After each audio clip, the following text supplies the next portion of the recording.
Hello, Lakshmi. Thank you for taking part in Beyond the Gurkhas. Perhaps you could give us your full name. My name is Laxmi Rai, And you came to the UK in? 2009. Yeah, and why? We moved basically for my children's further education. And when you say we, do you mean your husband and you? Yes, of course, I'm with a full family, my husband, and I have two kids. They're not kids anymore, grown-up children. I have one boy, and his name is Riaz, and my daughter. His name is Riaz. He is a boy, and then daughter is Ridima. And let me tell you, they are not right. They are Thapa. My husband is a Thapa. I'm married to intercaste marriage, I must say. Oh, tell us about this intercaste marriage. Is it common? It's not really common, but nowadays it's common. But those days, intercaste marriage is kind of difficult. I mean, it's not really hard though, but it's not very easy to accept. But I'm very fortunate enough that my in-laws, they are very quite modern mindset, and for me myself I'm fortunate enough. And then it's like almost like an arranged marriage we did, though we fell in love, but accepted from the both family, and then we did a very happily ever ending stories. So where did you meet? In Kathmandu. Is that where you're from? No, I'm from eastern part of Nepal. Eastern part means I was born and brought up in Morang district, but I did my high school in Dharan. But my ancestors, they come from Udaipur district, hillside. So all the way a different journey, and I met him when I came to Kathmandu to do my higher education, means college. Then I met my husband there. So what were you studying in college? Commerce. Commerce? Yes. And was this something that you pursued after you finished studying? No, not really, because commerce, what happened was if you are study science, commerce, they think you are in a good student in a sense. But to be honest, I was in a very different subject I chose by then. So that's why I didn't do anything in commerce in terms of my study and my profession, because I love more fun for artistic things. So that's very different subject I chose, I must say. So how did you manage to switch subjects? What happened after finish my commerce, after my intermediate, I got married with my husband, and then we moved to Hong Kong. And after ID means those Gurkha children, before 1997, they started giving those who were born in Hong Kong, they are giving Hong Kong residency. And then we moved to the Hong Kong, and then I started working in the community, because I'm very public type of person. I love to meet people and work for a community. And then I started working. At the beginning, I worked as a secretary, one of the international construction company. We built a world famous airport, Cheplakok Airport, world famous Chiang Mai Bridge. I'm lucky enough, I was part of as a staff working as a secretary there for 5 years. And then later I moved, I opened my own business, my clothing business, and at the same time partnership restaurant in Hong Kong. So, and then when I started doing my business, and one day one Chinese lady came and said, "Hi, we are doing for community projects, and we are helping for South Asian community. Would you like to join?" And I said, "What is this about?" I was in myself. And they said, "We are helping for newly migrant people for language classes, and then we are doing for interpreter job." Something is I love to do it, since that's my passion. And then I said, "Can I join?" And then I went their center, and I'm quite outspoken person, and I talked to the lady there. Her name is Charlene Eve, and then Charlene Eve is a social worker there. And then she said, "Laxmi, I think you are a very good as a community organizer. Would you like to work with us?" And I said, "I had a business." And then I talked to my husband. My husband said, "Either you choose business or to the community. I said, I can make a balance for both of them. I started working as a part-time community organizer, and at the same time I did my business. So was this quite unusual for a Nepalese woman to be doing? Yes, indeed. Indeed, it's quite unusual because they think, oh, I can't do, I have a children, or my husband or family doesn't like to do. It's all about you. If you have a passion, nothing gonna stop you. So I did both sides. I had a small child, I did a business at the same time, and at the same time I worked for the community. The region, when I was in my shop, many women, they come, hey Laxmi, I have an appointment for hospital, I have an appointment for immigration. If I seek help for, I have to pay money, and at the moment I'm not working, can you please help me? And that's my as a responsibility as well, as a being a part of that community, and I have to help my fellow community people. And even without free of charge, I used to go help for hospital, for police station, for detention center, immigration, and then someone is paying money for me as a part-time, then why not I go for it? That's how I started. And you had to leave all that behind when you came to the UK? Yes, to be honest, everybody, they say you chose a very wrong decision leaving Hong Kong, because I don't mean I'm say I'm very famous there, but I was well-known person in Hong Kong, so within Nepalese community. So you have to sacrifice something for your children when having your own children, and I decided to. But I still have a good connection with Hong Kong, but definitely, yeah, I missed a lot in Hong Kong. Yes. So how did you adapt to the life in the UK then? At the beginning, it was quite very hard for me, because in Hong Kong, when I was working, although for Nepalese community and working as an interpreter, even I work in the UNHCR, I thought, oh, my English is very excellent. But when in terms of I come to the UK, oh God, at the beginning I was living in Essex, right? So very hard for me to understand even accent. For example, I give you very good interesting. I went to this local market and they said, "Panabal," and I said, "What does mean, panabal?" I didn't understand at all, and I said, "How much for these tomatoes?" It was in the ball. Panabal. I didn't understand. I beg your pardon, panabal, and then I had my niece with me. She's been living for quite a few years. Auntie, panabal. Pound a ball, that small ball. Okay, that's how I started, the adapting life. And then, but I found local peoples, they are very quite friendly. And actually, how I found friendly, because I'm the person, I think I can adapt my life wherever I go very easily. I started to go local library and just had a quick mingle with local tea groups, and I started making quite local old ladies groups. I must not say old ladies, I mean women's group. That's why I adapted my life.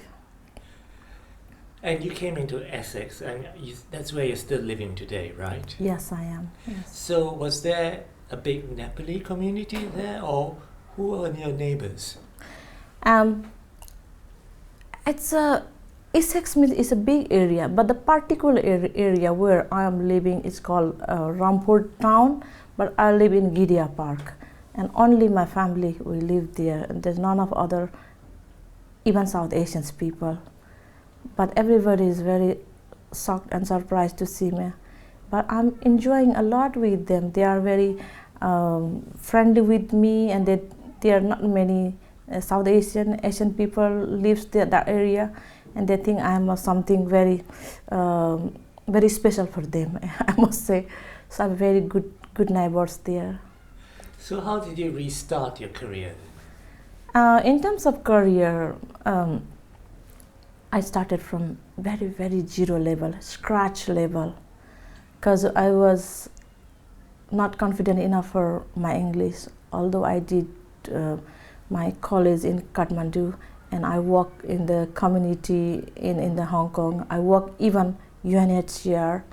But when in terms of starting career, I started from zero level. I went to local Havering College, and then I did my English and maths, and I did my 1 year access course, because I was working as a community organizer, and I have had a chance to work multilinguistic people in Hong Kong, and I always wanted to pursue my life as a professional social worker.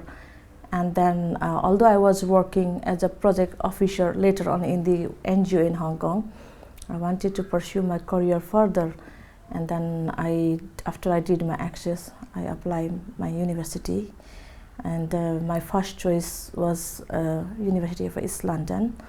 And then among 1,200 candidates, I'm lucky enough, I beat them, and then I secured my place, and now after 3 years I completed my BA honors degree, and I did there, and now I am a registered social worker in the UK, and I'm specializing in domestic violence issues in MA from Goldsmith University. So during those 3 years at University of East London, were you doing any other work? Oh yes, I did.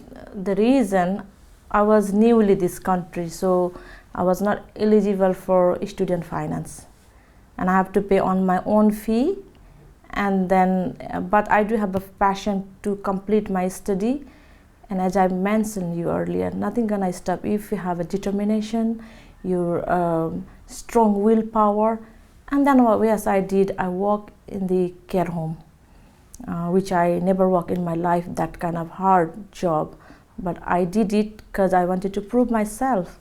And I work in the night time, sleepless night, starting from 10 o'clock till next morning 8 o'clock.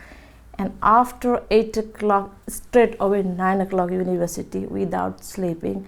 And then you can't imagine, I was sitting behind the lecture, and lecture is going from this year. I didn't know nothing about it.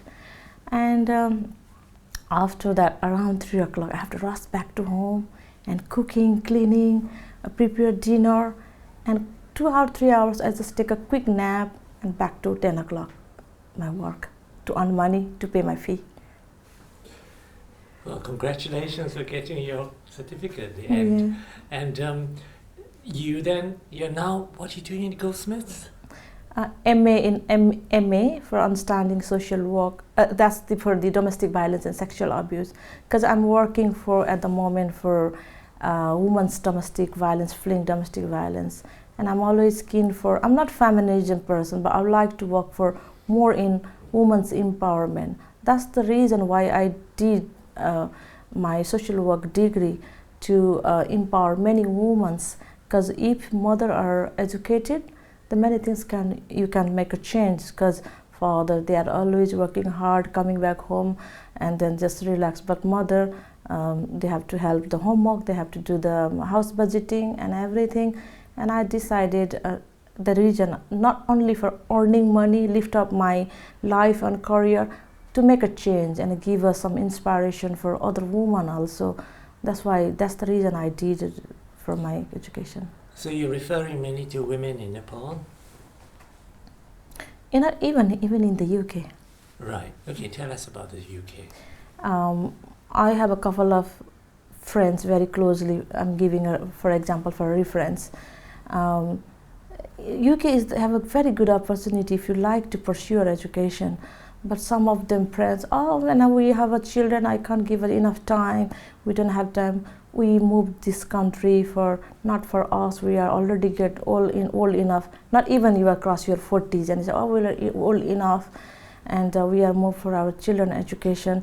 So we don't want to do that. But I said, no. Who told you are old enough? That's all your mentality at all. So, for example, I'll give you.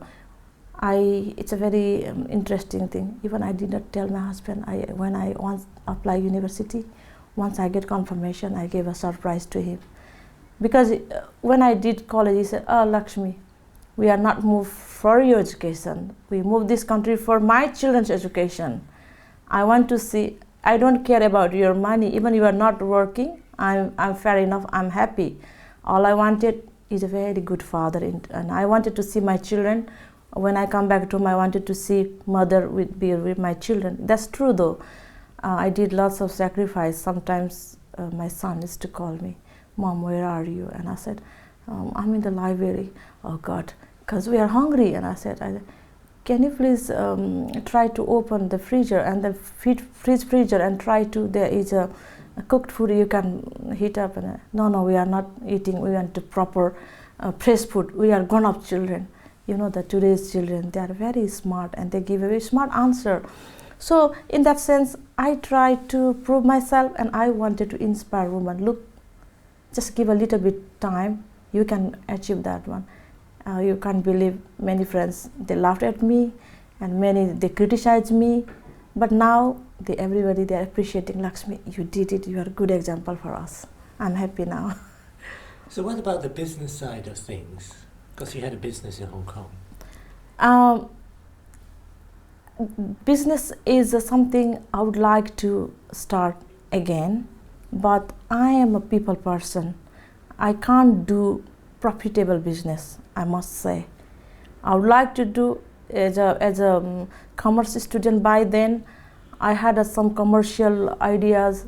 I wanted to do business, but I'm a people person, which I can't do as a profit-making business.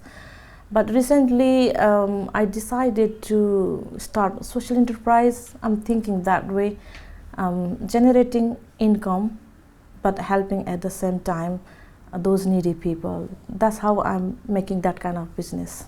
So tell us about that.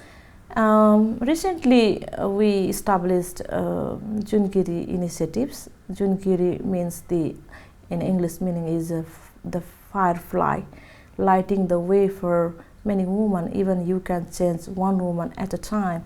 It can make an impact, and I decided to help them through either it's a arts or it's a culture, or even the fair trade business. Fair trade means you are paying your wages in the original products, and you give us something for them to sustainable life, not only giving aid, donation. Because I love to help people, but I don't like to give a donation and money.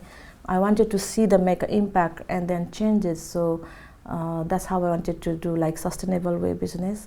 And at the moment, I'm working in Nepal, back Nepal, with some of those grassroots level women, how we can help them, and then pre-job at the same time. Our, the artisans help them to product our traditional market. That's how I'm starting now. And you're also very interested in poetry, right? Yes, poetry is it since my school days. Class 6, 7, I started writing. The Himalayas, how beautiful Himalayas, and then our green jungles, kind of those days. But now time has been changed, and I have to write the poetry to give awareness for the community. And then I'm writing more into the awareness for making changes. These kind of things I'm writing, yes. So this awareness of the community, how do you, apart from writing, what other activities have you got in mind for it? Apart from poetry, I used to write column before in Nepali newspaper, not in English, Nepalese newspaper, and making them aware what is going on here within our community and how we can move forward, and sometimes telling them what government and policy are going to be changed and how that impact our community, that kind of things. And through writing, and I love theater, arts, culture, and I've been working as an event host from almost 25 years, on and off. I'm working for them. Whenever I did my stage host, whenever I take a opportunity, I share how we can change our community. We move from Nepal to the UK. It's not only for children education. It's not for earning money. We can make an impact back to home. That's how I give a message from my stage, either stage show or my writing. And even we organize community activities, we have a literary group. I'm also associate one of the literary group called International Nepalese Literacy, we call INLS. In Nepali called ANESA, so I'm associated with them. Let me tell you, recently we raised fund 786 pounds through the poetry session in the embassy. That's how we also make awareness through different ways. You're also involved in Homes for Humanity, aren't you? Homes for Humanity, yes. Well, because I've been on and off working indirectly or directly for community works, and then back to Home for Nepal, but I never mentioned publicly that, oh, I've been working for Nepal making change. Those who are real social worker, they really don't need to mention these things. But what happened, I met a very good friend of mine, Bobby Lama. She is a president of Mission to Help Nepal. By profession, she is a UK registered nurse, and she's been working fantastic job. She's doing every year free health camp in back to Nepal, and then recently our earthquake, she visited herself in those most affected area in this Sindhu Palchok, and I was the main coordinator in the UK. When sometimes you have a passion, but you need a money, isn't it? Without fund, you can't do that. And I started funding, started raising funds, and she was working in the field. I started funding, and I must include one name. Her name is Prasanna Dewan Rai, and it's happened very coincidentally, and she was interested to work as well in a in the field with earthquake, and I recommended, why don't you join with Bobby? And then after we did five health camp, and then what is the next? That was the immediate, the relief fund, because after that many people, they were homeless. There's no homes, and then they need a roof, and monsoon season is approaching very soon. And we decided, I think, no matter even one house, even two houses, let's make something different. Very interesting, and very, very proudly, many Nepalese people either living in Nepal or diaspora, or even those kind-hearted people from around the world, they are helping Nepal a lot. But we have to take our responsibility as well, and then we decided to rebuilding Homes for Humanity. And in that sense, we live in UK, then we need someone to help us Homes for Humanity, and then we found, very fortunate enough, BCF means Basanta Chaudhary Foundation.